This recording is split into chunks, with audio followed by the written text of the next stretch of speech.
Everybody, Charles from GMAT Ninja here. Today we're going to talk about your score report from your actual GMAT exam, and we want to help you with three things. First of all, we're going to tell you what some of those features are that you might not necessarily look at. Second, we're going to help you interpret those a little bit. So where should your eyes go when you see this mountain of information in your post-GMAT score report? And third, I'm going to pick on this guy. This is Zach Fernebach, marketing manager at GMAC. So most of you might feel like, hey, I get tortured by these standardized tests. Well, we flipped the script here. We got Zach, marketing guy at GMAC, to take the exam. Not a lot of prep ahead of time, suffered through getting a score. We're going to go through his actual score report and highlight some of the features. Zach, thank you so much for doing this with us. I'm embarrassed already. Thank you for having me. All right. So before we start showing Zach's score on the screen, Zach is a smart guy, theater background, marketing master's degree, does a lot of amazing stuff. He reads. There's books behind him on the shelf. Sometimes the GMAT doesn't reflect your actual intelligence or capability in real life. It's a test. It measures certain things. So hopefully Zach won't be too embarrassed when we start popping the score on the screen. Here it is. Okay, so when you look at your score report, this is the first thing you're going to see, obviously. Here's your score by section. Zach, any wisecracks before we start talking about where we would want a candidate's eyes to go when they see this? Any wisecracks? I mean, I was going for the 15th percentile, sort of like a quinceanera situation. Fair enough. And you nailed it. Nicely done. Thank you. Okay, so obviously your score, if you're watching this, might end up looking very different than Zach's. I hope for your sake it does. No offense, Zach. One really important thing here, you get that raw score, you get your scores per section on that scale from 60 to 90, you get a percentile. One really, really important thing, you could get, let's say, the same score, maybe an 80 on all three sections. You will get different percentiles. Those three scores are not meant to be directly comparable. So if you're looking at your score report and going, oh, what happened? Was this good? Was this not good? I want you to focus on the percentiles. So nice job on verbal, Zach. Thank you. All right, with that in mind, this idea of what is a good score, here's the second thing that you're going to see popping up on your score report. Zach, could you talk us through this a little bit? What is this thing, and how do you want test takers to think about it? Sure. So this is, as you can see from the picture, this is the overall performance by program and school section of your score report. And this only shows up if you submit your scores to one or more programs. And what this shows is how your score relates to the scores that were sent to the various programs that you sent to in the most recent 5 years. So you can see if your score was sort of competitive enough. And this section is why we encourage everybody to send their score, even if they're not as proud of it as they want to, because this is really valuable information as you plan on where to apply or whether to retake the exam. This is a really cool feature that you can take advantage of just by submitting your scores, which is free. And just to be clear, Zach, this is giving your score as a percentile of all of the scores that have been submitted to a program, but that might not necessarily be exactly the people who end up applying in the end. Is that correct? That's correct. So this is just about folks who applied to those programs by submitting their score. Perfect. Okay, so if you send those scores on test day, here you go, you get this extra piece of information, helps you understand, were my scores good? All right, now we get into the weeds of the really fun stuff. One of the things I feel really strongly about as a tutor is sometimes when you look at these tests, what can you pull out of this that tells you something about your mindset that you might not have been aware of on test day? So Zach, this is your data insights section, and it's giving you the time, so how long you spent on each question, where you made your errors, nice visual representation of all of that. Where my eyes go, so when I first saw your score report, my first thought was, ooh, interesting. Something happened to you psychologically here on data insights where you started the section, struggled on 3 of the first 4. There was a bad start there, which makes me think, okay, maybe you were in a bad frame of mind. And then as you get to about questions 7, 8, 9, 10, you get super stubborn, start missing everything, spending an eternity. When I see bad starts, bad finishes, bad clumps of scores, bloated times in a certain clump of a section, it makes me think, okay, something's going on. Maybe that test taker is getting nervous, having a hard time. Let me ask you, is that the case for you? Is this reflecting kind of your mindset where you were having a tough time at the beginning of data insights? Yeah, I mean, that's frighteningly astute. This was the last section I did. I was definitely feeling the fatigue. I was getting hungry. I didn't end up taking a break between any 2 sections. So that was like a bad combo, right? And I knew I got that first question incorrect. And then when I hit question 7, which I spent almost 6 minutes on, I was feeling really stubborn, which is so strange for me because I'm not a very stubborn person. But I was so sure that I knew the concepts to solve this, and I tried to solve it by hand quite a bit, and ultimately all that work did not pay off. And from there, it just kind of I really did. I felt like I was in the slumps. And were you kind of getting jittery at all? Like, were you starting to kind of get a little bit nervous and addled? Like, was it harder to get your brain to function, or sweaty palms, any of that stuff, or not quite that? Was it just stubbornness for you? It was mostly stubbornness until I looked at the time. I mean, I was aware that I was spending a lot of time, but it wasn't until I think I probably checked the answer that I really realized how much time that I had spent. Um, so mostly stubborn, and then kind of panicked because I looked at the clock, which I can't imagine is a very rare thing for test takers to feel. Correct. I think extremely common. So I guess the bottom line on this particular segment of the score report is, if you're a test taker, you're looking to improve, sometimes you black stuff out a little bit over the course of a test that has 3 sections on it. So when you see really bloated times, I want you to look for those signs of stubbornness. I want you to look for those bad starts, bad finishes, and then kind of go, wait, was something going on in my head at that time? And it can jog your memory and make you go, oh yeah, I was kind of panicking here, or I was getting stubborn, or I started to go to the bad place of, I know how to do this, I'm not going to let go. So use this as a way to kind of help you reflect and introspect a little bit on your state of mind. Okay, next feature of this.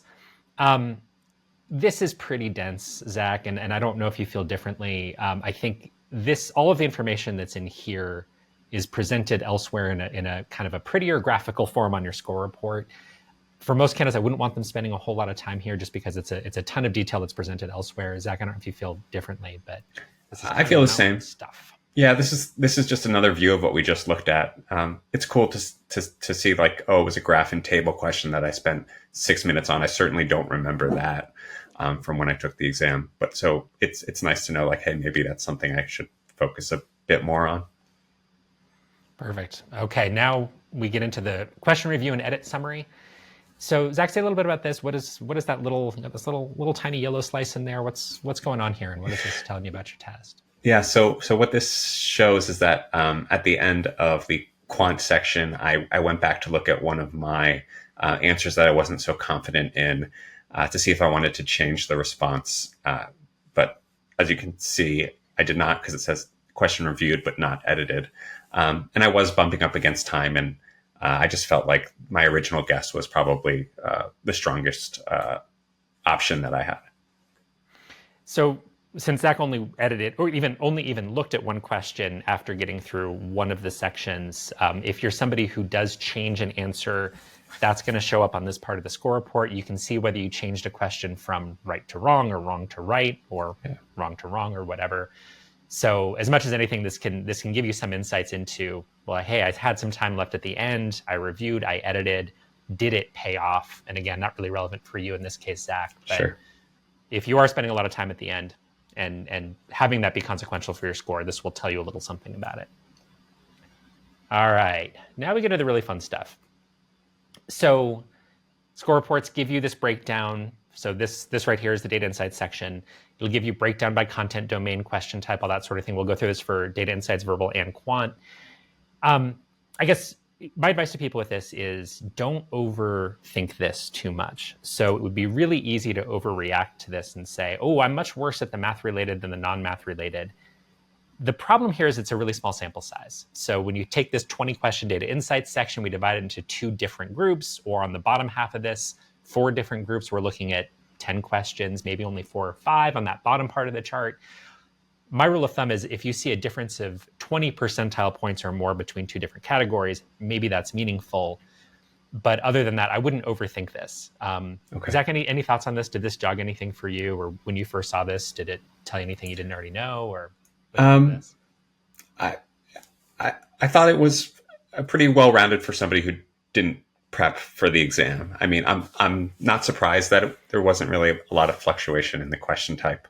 Also not surprised that the non-math related stuff was like a little bit higher than the math related, given my humanities background and strength in verbal. Perfect. And now here's your quant. Good times.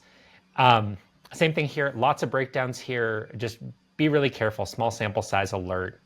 And again, I'll throw the same question at you, Zach. For you, and I realized that quant was something you didn't prep for, and it's not a huge part of your background. Any surprises here? Anything that you personally found useful, or did you just kind of look at it and go, "Yeah, okay, moving on"? Pretty much that. I'm surprised that the performance by fundamental skill isn't more balanced like it was in data insights, but it's just different skills. And I guess my wisecrack there again, Zach, is small sample size, right? So when you're looking at the fundamental skills and it's broken down into 4 categories, it's 5 questions each, roughly, something like that. Right. So sometimes it's just dumb luck that might cause a difference of 10 or 12 or 15 percentile points. If it's much bigger than 20, maybe you've got something there, but I wouldn't overthink this too much if you're trying to improve for a retake. Okay, last one, verbal for you. Thoughts on this, reactions when you saw this? Does this, because you actually have a legit pretty big gap between critical reasoning and reading comp, almost 20 percentile points. Thoughts on this as you looked at it? Also not very surprising. I read a lot in my free time. I read all types of different things. So I think I'm really good at comprehending what I read. Critical reasoning is, they're fun question types. Personally, I think they're really fun. And I'm surprised that there was this 20-point difference. So yeah, I'd love to know really sort of what you think. Yeah, I think if I were coaching a test taker in this and I see this in their score report, and let's say that I don't know them otherwise yet, somebody just walking in the door, I'd say, how'd you feel on critical reasoning? And if somebody says, oh, I like them, I felt good on it, I'd say, okay, we probably need to work on, there's something about your approach that gets goofy. That's a big enough gap. I'd be willing to bet that there's something systemic going on there where you're not being as systematic with that as you are with the reading comprehension, or there's some little hitch in your approach. Now that bottom section by fundamental skills, I think that it's really hard to make this actionable. You have some pretty big differences there. So 39th percentile in analysis/critique, but 67th percentile in plan/construct. And if somebody walks into my office and says, ooh, I really need to work on my analysis/critique, I'll probably kind of give them a blank look. I'm not sure how you could work on that particular skill. But what this does suggest to me is that there's probably something about how you're approaching critical reasoning, maybe even reading comp as well, but certainly critical reasoning, where I think you could probably be more systematic.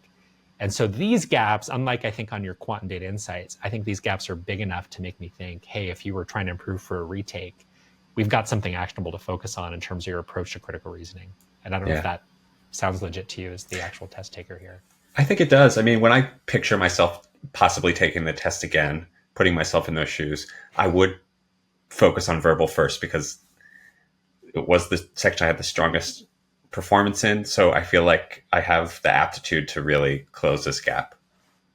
Yeah, that it must be something about your test taking, your approach, not necessarily fundamental skills you have to rebuild in your case. All right. Zach, thank you so much for letting me torture you with all this stuff. I guess it wasn't so bad.